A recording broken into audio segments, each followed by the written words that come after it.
Welcome back, guys. Welcome back. Wait, are we in? Are we in? Are we live? Are we? I mean, we're not live. We're not live, but we're recording. Okay, we're recording. We are recording. Welcome back, guys. Episode 40 Yes. of Men Know Nothing. My name is Dan. My name is Dwayne. And here to bring you the unqualified, unasked for advice that you never ask for on a daily basis. I don't think that's how you said it the last time. No, I think it was slightly different. It was slightly different. You get the picture. You get the fucking picture. Welcome back, people. If you're here again, thank you. Which you are. I'm sure there are more of you every single week. Even only one or two of you. We appreciate you. We appreciate you tuning in. If you're new, strap in. Welcome. It's going to be a fucking good one. Maybe. Dan's taking the reins in this one. I am taking the reins today, mate. So we're excited. But before we start, though, please get onto our social media platforms. We've got Instagram. We've got TikTok. We've got YouTube. We've got Facebook. And give us 5 stars on Spotify. Yeah, and if you give can... us 5 stars on Apple as well. If you can, just where you are at the moment, do us a favour and just like... Just like this, wherever you're listening to. It'd be greatly appreciated. Yeah. Just so we can keep feeding this dog. Yes.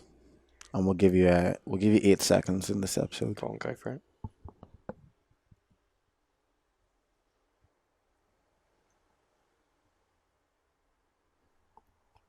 And we're back. Fuck, sometimes it's so like human, the way he stares. I know. So mate, today's episode. I've been listening to quite a few podcasts recently. Ooh. And fucking hell, so much hair. There is so much hair. This is That's actually a lot of hair on your mate, crotch. Nah, alright, get off. Get off. Nah, I'm done. There's actually so much. Oh my god. Maybe I need to get him a haircut. Jesus. Don't you not have that thing where you brush him? Yeah, but that doesn't really work. Wow. That's as much as me when I shaved it a couple of days ago. No, sit. Yeah, he doesn't fucking... Don't sit. There we go. Look, you listen to that. Oh, wow. It's because he's scared of you. You okay?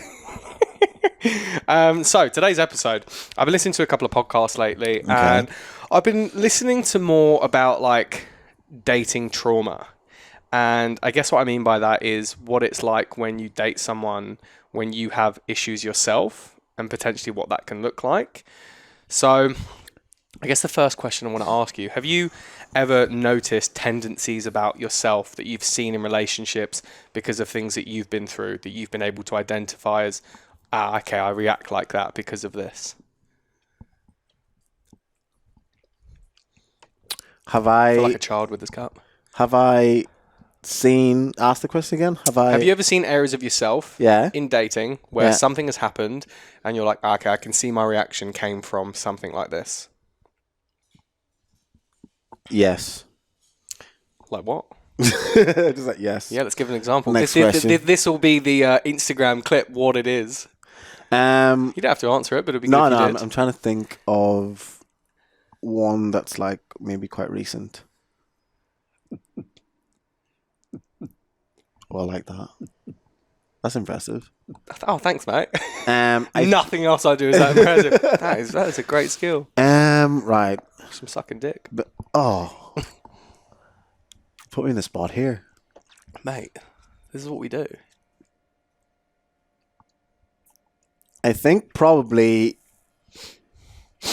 my inability to accept love. Okay. Is probably one thing that I realize now stems from childhood trauma.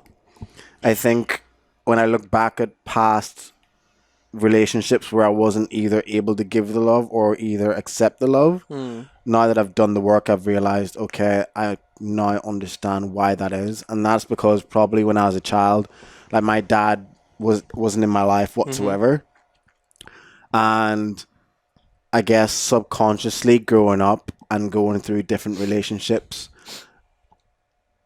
I have been put in positions where someone wanted to give me love and someone wanted to be with me, but for some reason I was unable to accept it. And I think that's because there's a part of me, and even still to this day, feels as if I don't deserve to be loved. And I think because of the experience I had with, or the lack of experience and lack of relationship I had with my dad, that then traveled into adulthood. And I found that whenever someone is there for me and wants to do the most for me, I will then kind of be a little bit standoffish. Mm-hmm.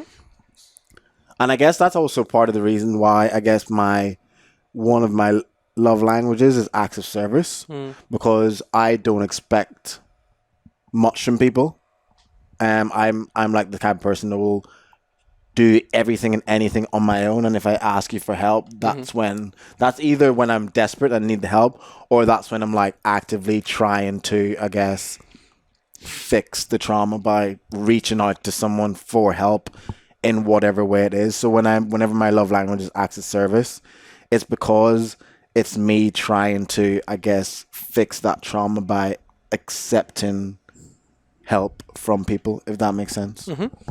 But yeah, that would probably be the one thing from trauma that has then stemmed into relationships. The inability to sometimes not be able to accept the love from people. I think there are people who are really good at, I guess, taking their past experiences, and I guess what I mean by that is taking their past experiences and, you know, constructing a narrative to kind of excuse bad behavior. So as an example, I think that, let's say you've had like daddy issues or mummy issues and stuff like that, and you weren't held enough as a kid, or you were bullied a lot.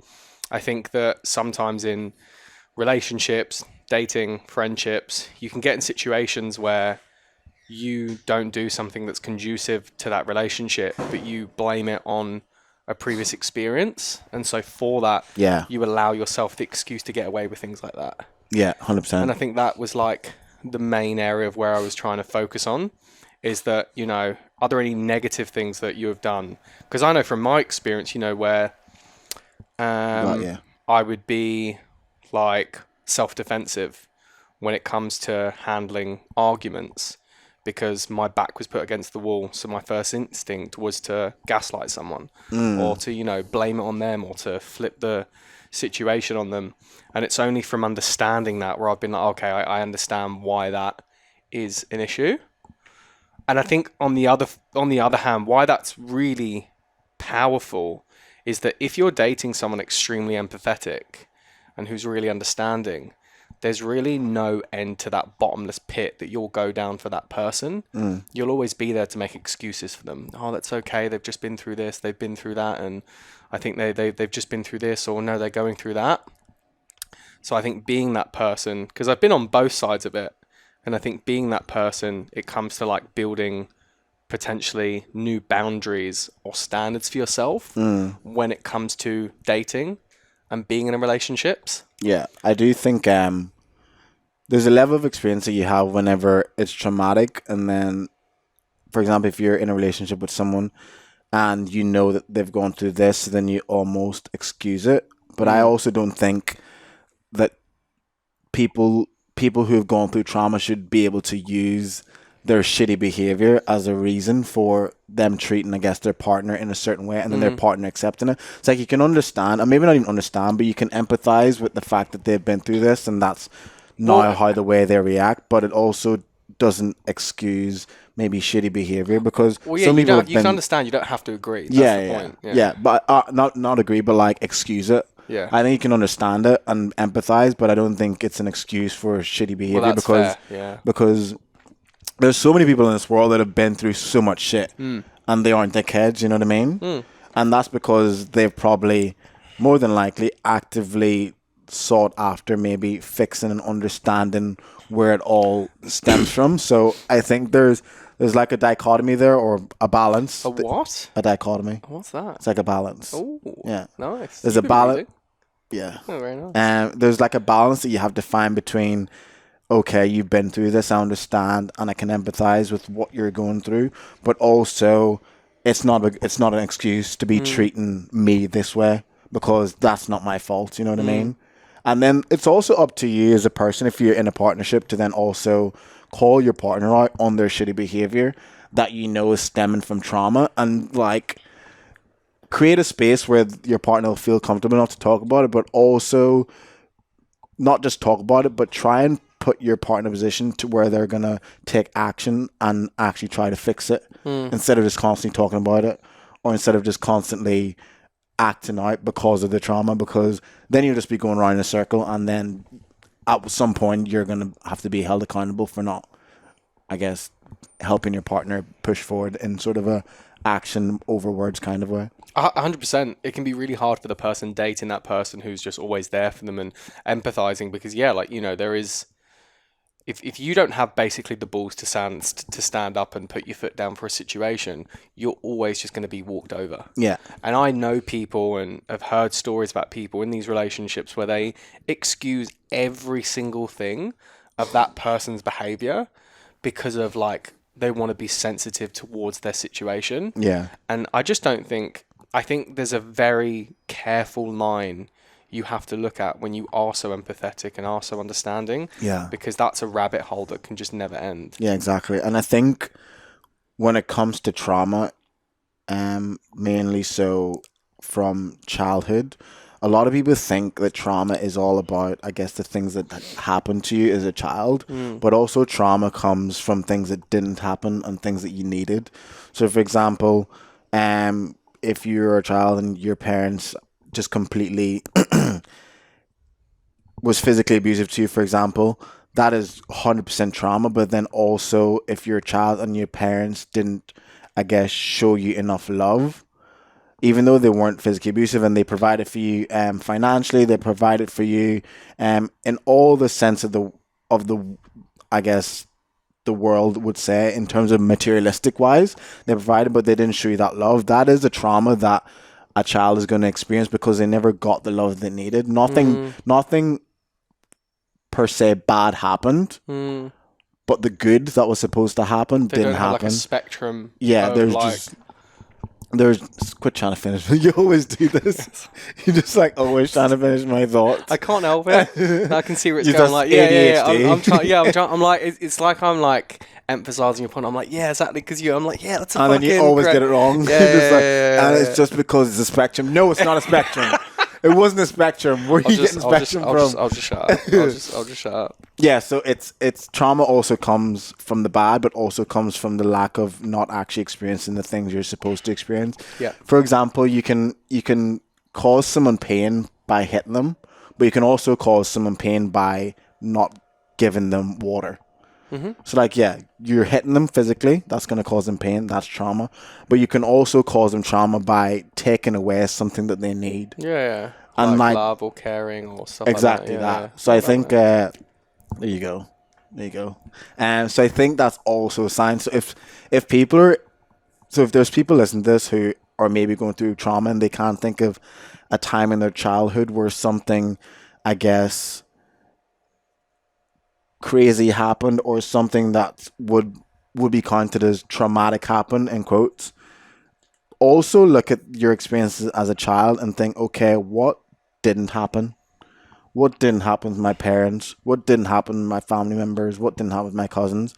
And then that can maybe help you understand kind of your adulthood now and why you may be the way you are.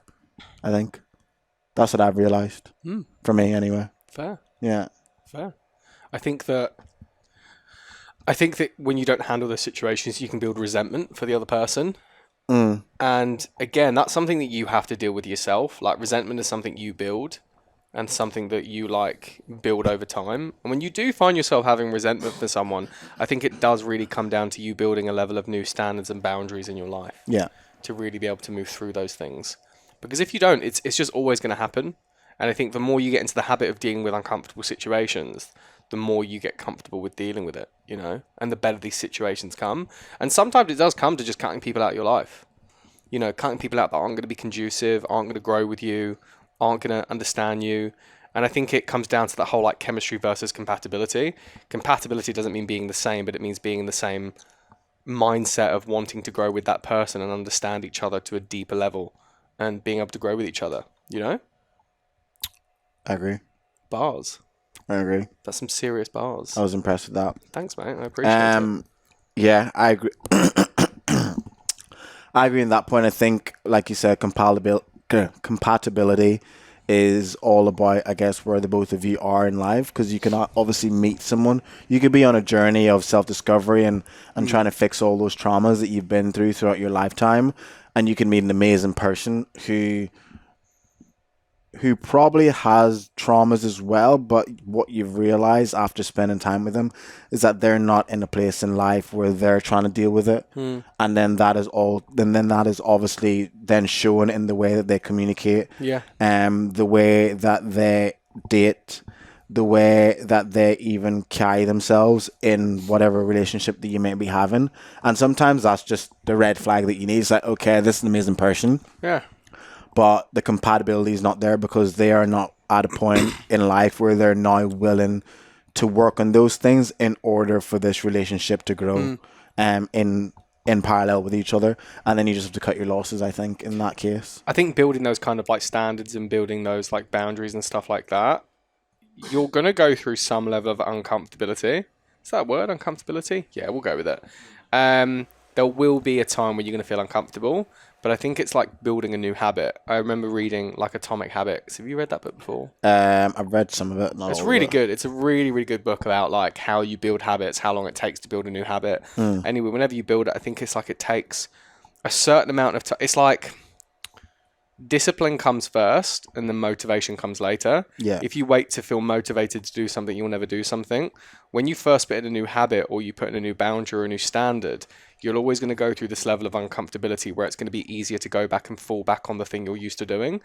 When you do that, just fight through that for a little bit longer and just fight against the grain a bit more and try and do those habits for a few more days. And after a while, you'll see the reward you'll get from it. And that's where motivation kicks in. Yeah, 100%. Because whenever you try and set a new standard in a relationship or a boundary where you forgive them one more time, you go, no, I'm going to do this now. And you go, oh, it'll be so much easier just to not have this argument or just not have this conversation. It's all right. That's the moment where you're like a fork in the road. Yeah, it's those little 1%ers like you've talked about, like the guy Ned Brockman that just ran from Perth to It's outrageous. Perth to Bondi. It's unbelievable. It's like 100k per day. He was doing something absolutely insane. For 4,000k. But he talked about in a podcast how when he was doing it, how he started to have to mentally break it down in terms of like percentages. So obviously if he's doing 100k a day in his head, then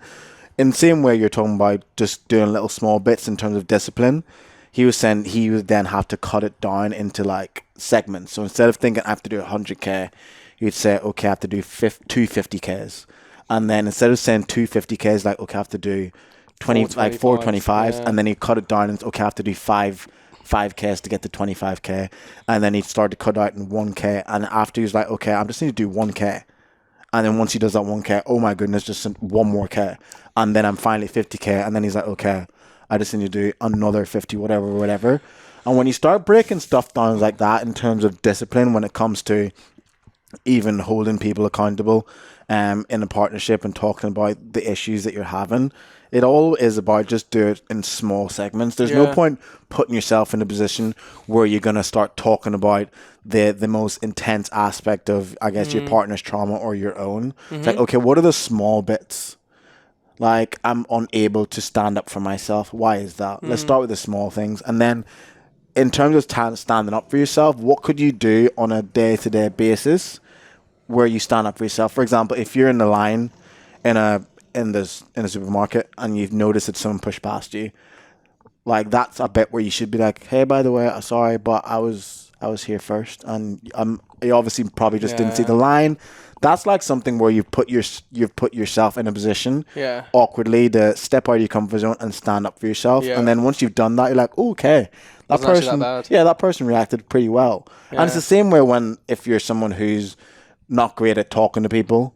It's like just saying hello to someone in the coffee shop. How are you? They'll be like, oh, I'm good. How are you? Oh, I'm good. Boom. Conversation done. Carry on with your day. Just the 1%ers. The little 1%ers. And then flipping it back to then the trauma thing. It's like, what are those little traumas that I have that I could maybe try to fix day to day? And again, it comes with discipline and realizing that this is something that needs to be fixed in order for me to bring my best self to my friendships, my romantic relationships, and even professional relationships as well, work colleagues.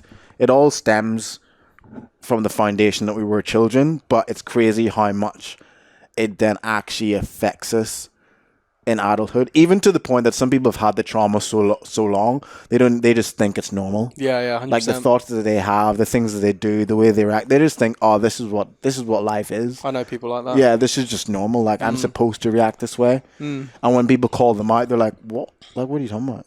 This is how you're supposed to react to the situation, but it's not. Yeah. When you actually speak to people. Yeah. Yeah. I think that I did that in the initial stages of like my current relationship. I was like, had these moments of like previous issues that I would be dealing with, and you know, I would potentially want to like run the other way. And it just came down to me just like taking a breather and just being like, well, these are the reasons why I feel like this. This is where this is coming from. It's nothing to do with that person. They're showing me all positive signs. Yes. I'm just like terrified by all these positive signs, and I'm not used to feeling like this. So this must be heading somewhere bad. Yeah. So let's like run the other way. And I think I voiced that to them as well. It's an avoidance thing. I was like, I just want to let you know I'm feeling like this, but it's not because of you, it's because of me. But it's something I am like actively working on. And then progressively it you know, went down, and you know, it's almost, well, yeah, it's non-existent now. Yeah. But it took like me, first of all, I just wanted to tell them just to be open about it. Me just being like, cool, this is the feeling I'm getting. Where's it coming from? Why am I getting it? What is the actual feeling? What are the fears I'm having? You know, because quite often when you have fears, it's just based on the unknown. It's just based on situations that you've made up in your head that might not even happen. Yeah. And that's where all anxiety comes from. It's just fear of something that may never happen. Yeah. Which is crazy when you think about it, because you always look at a situation and you're like, what's the worst thing that can happen? Yeah. But instead you never go, what's the best thing that can happen? Yeah, the brain just automatically goes to the negative. Straight away. Yeah. And so it's so interesting when you do start having these fears. And it's weird when someone's like, look, tomorrow it's not going to seem as bad. And it's true. You get to tomorrow, you're like, fuck, what was I worrying about? Really, that situation was not as bad. I remember with my ex, when I broke up with her, I went to work. It was my first day, my second day at my job that I'm at now. I had like a massive panic attack. I left, thought, fuck, I can't concentrate. Because I can't concentrate, I'm going to lose my job. If I lose this job, what if I don't get another one? If I don't get another one, I can't pay rent. If I can't pay rent, I'm going to be homeless. If I'm homeless, what? And I was like, fucking hell, this is, how the fuck have I got You're on the streets to being homeless just because I've broken up with someone? Yeah. I was like, this is insane. This is just absolutely insane. Yeah. And so it does just, you know, come down to like repeat and repetition, you know, building those muscles of when something happens, it's like stop, reflect, and, you know, understand the situation. Like, you're probably not going to be homeless. You've just been through a breakup, and that's fine, and you'll get over it, and shit fucking moves on. That's but it's crazy. Yeah. It's crazy how much the amount of experiences we have in life, whether that's positive and negative. And yet it only takes like a tiny thing to happen in life for all the negatives just to flow through into our whole being. It's like you've lived such a long life. Well, not long in the grand scheme of things, but you've lived here for 30 years. And if you think of all the good things that have happened, they're probably like more good than there have been bad. But yet whenever we're caught in a situation of, like, for example, you breaking up your ex or whatever, whenever you're caught in a situation, all the bad things and all the bad thoughts happen, and instead of going back and thinking, holy shit, like, this could actually turn out well. Look at all this. I've come to Australia. I've got a great job. I've moved to Bondi. I've loads of good friends. I live by the beach. I make good money. I do this. I do that. I've got a nice girlfriend. Like, you can name off 30, 50, 60 things that have happened to you that have been good over the last 5 years. And maybe you could probably name like 10 bad things, like really bad things, probably less.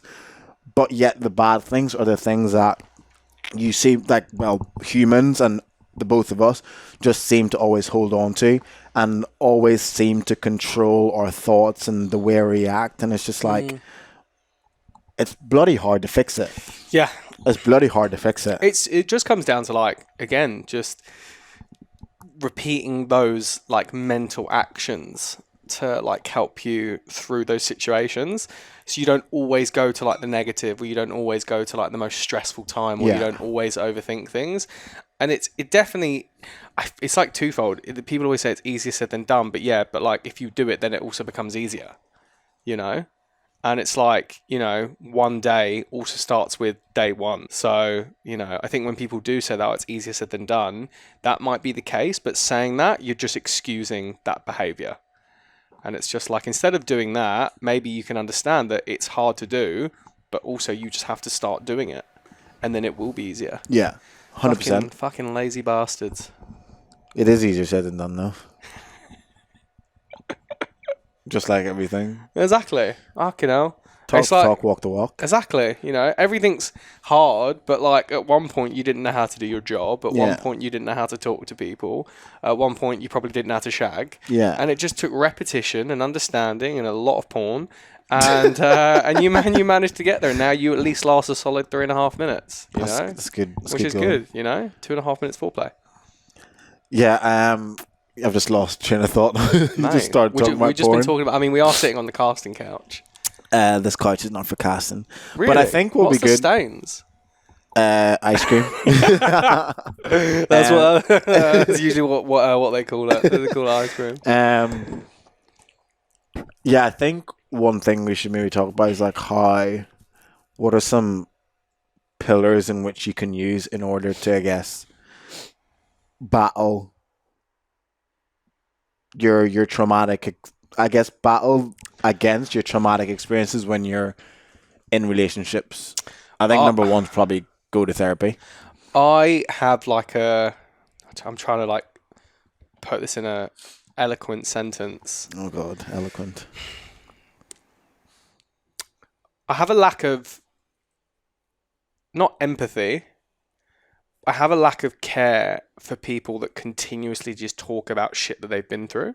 Mm-hmm. Because in my mind, if you don't understand how to process situations and you can't move through those situations, whatever time period you got caused that pain, you'll just be stuck in that forever. Yeah. And so people that consistently just talk about why they're there and the issues that they're going through and all the stuff they've been through, it's like, the world keeps moving. Yeah. The days keep going. Life is going to move on. You are only getting older and only having less time. We're all moving closer to death day by day. Yep. And so maybe it's not a level of empathy, because I do have empathy, but it's just like a level of sack the fuck up and just carry on. And like, I have an understanding for people, but it's like, work through it, do the things you need to do. I think it comes down to maybe dealing with people who just, I think this is what it is. Dealing with people who just talk about wanting to do it versus people who are actually doing it. Yeah, yeah. And it's just like, mate, I think that's just move through it. You've now spent enough time on this. You should be able to move at least a step closer to where you want to be. But if you're still in the same situation 6 months down the line, you're not fucking doing anything. Yeah, I agree. It's boring. I agree. And I don't have time for it. I don't care. There are too many good things and good conversations and amazing experiences I want to have. I don't care. Especially if you're a friend of someone who's like that, and then you're the one that and you're the one that they're always coming to with the same conversations.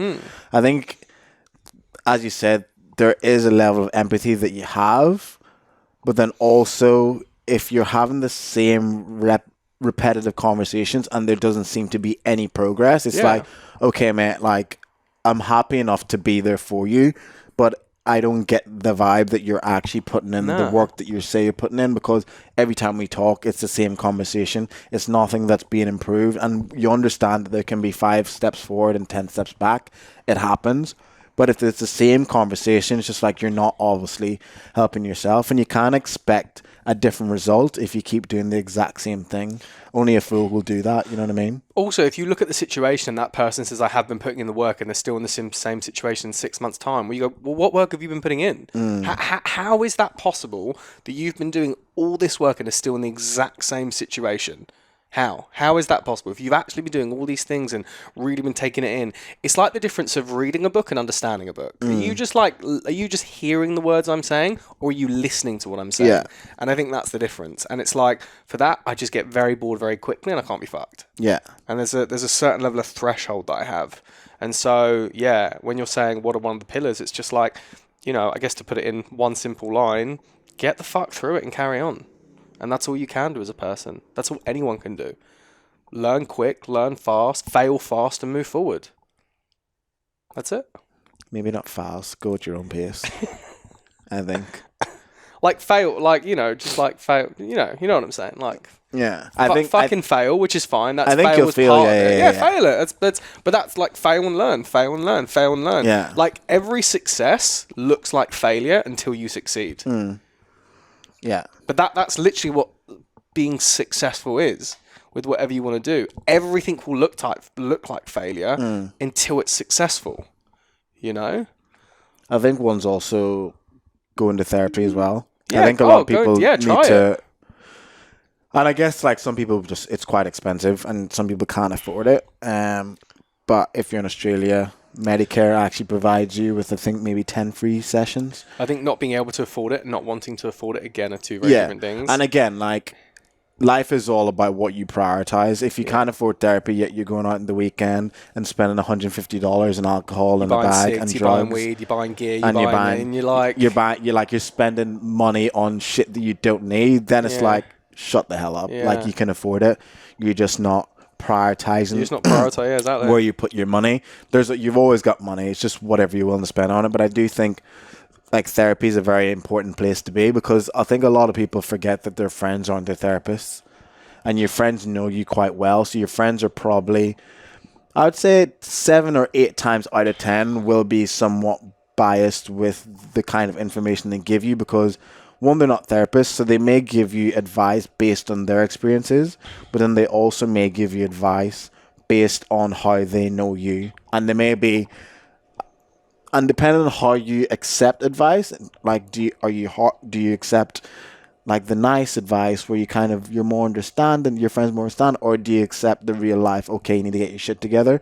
If your friend then understands that, I think that can also be detrimental to like the advice they give you. That's why I think going to professional 9 times out of 10 is better, because theirs is going to be unbiased, theirs is going to be professional, and theirs is going to be coming from a place of like, okay, I've heard this from thousands of patients, and this is the best way to go about it. So I think going to therapy to try and fix those traumas, understand those traumas, and understand how to move forward is going to be, I think, the best way. Yeah. En mi opinion. Some Spanish for you. Oh, thanks, mate. You're welcome. Vegeta por favore. Omelette du fromage. That's French. That's French, mate. Yeah. I'm speaking Spanish. Sorry, mate. Talking about trauma and stuff like that, would you date someone who is fresh out of a relationship? Don't give me, you're going to give me some like eloquent answer here. What's fresh? Just give me raw. What's fresh? Within 5 months or so. 4 or 5 months. Yeah. I would say no. Yeah. I would say no. I think there's a lot of potential. And this fell into the whole trauma thing. Not like. Can I explain why? Okay. You ask the question, then you're just answering the question. You're going to look like such a good guy, and then I'm going to come in looking like a wanker. No. I think what it comes down to is what the relationship was that they came out of. For instance, you could meet someone who was 4 months fully broken up with their last partner, whatever.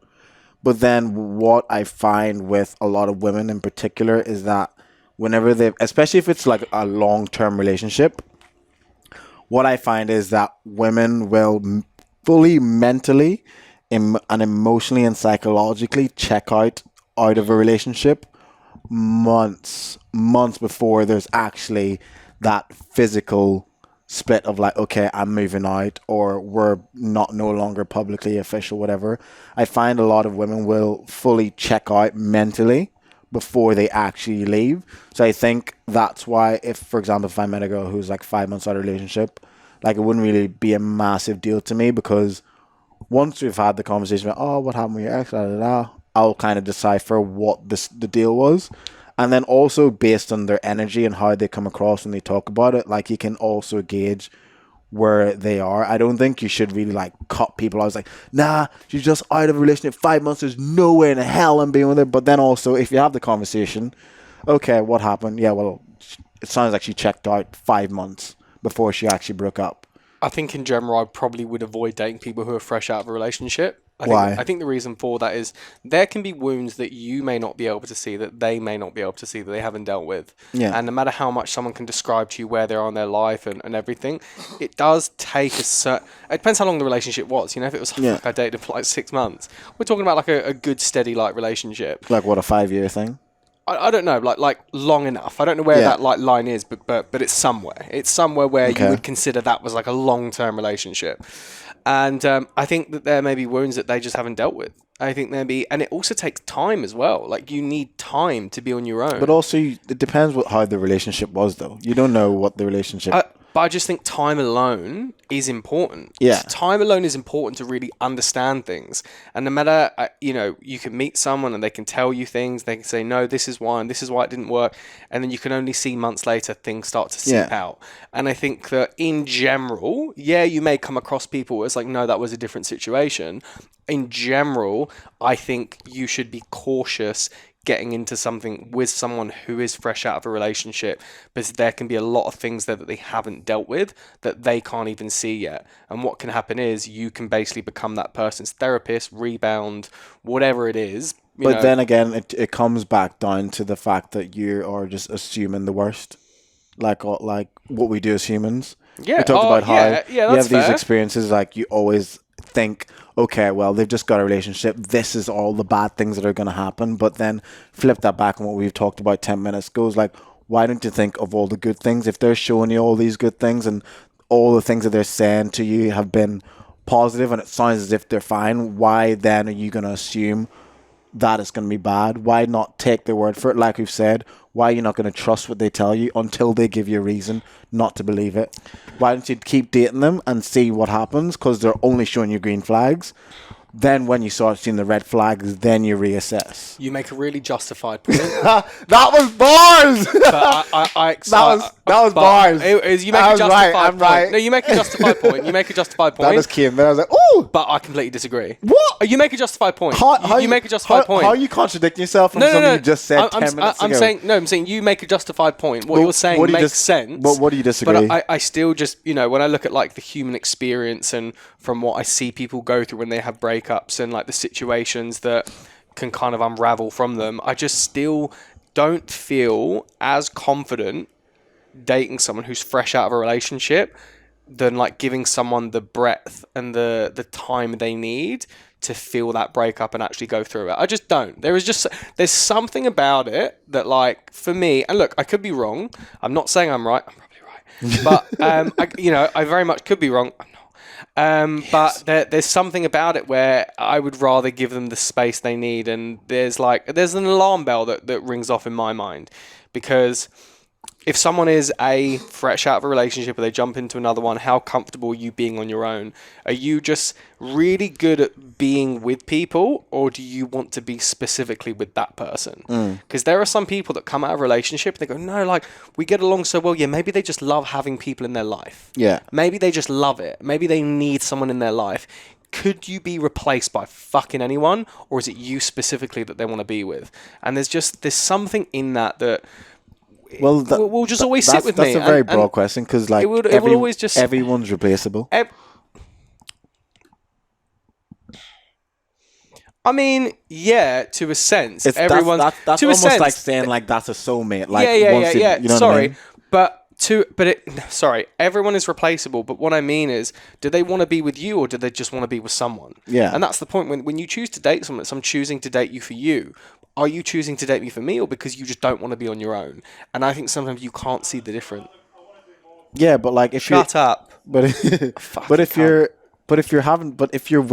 dating someone, and okay, it's hard to even, because we don't even know what like time frame we're talking about is straight out of a relationship. Right, let's and how long were they together? Dating for 3-4 years, broken up for 4 months. 4 months. No.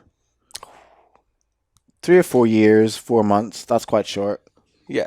Like, even though they could come across like there's something that, even though they could show all these green flags, there's something about it that I would still be very cautious of. Yeah, but because also it depends. I think it all comes down to what the dynamics of that long-term relationship was. I think that's the biggest attribute when it comes to deciphering or deciding whether that's someone you'd like to date. Because it could be a great relationship. Like, many people come out of long-term relationships and got to the point at the end where they're like, oh, we're literally just friends. Like, there's no sexual attraction here, and it's just ended. I came to that with, well, when I broke up with my ex, I think it came to that, but it's like I still needed time on my own to, like, just be on my own. Yeah, but, like, that relationship wasn't, like, grandiose in terms of, like, looking back at it. Like, yeah, there was a lot of stuff wrong with it. There was a lot of shit wrong with it. I'm talking about a relationship there. It was great, and when they just got to the decision, like, actually, no, this is not for either of us. We're just riding the wave now because you've been with each other for so long.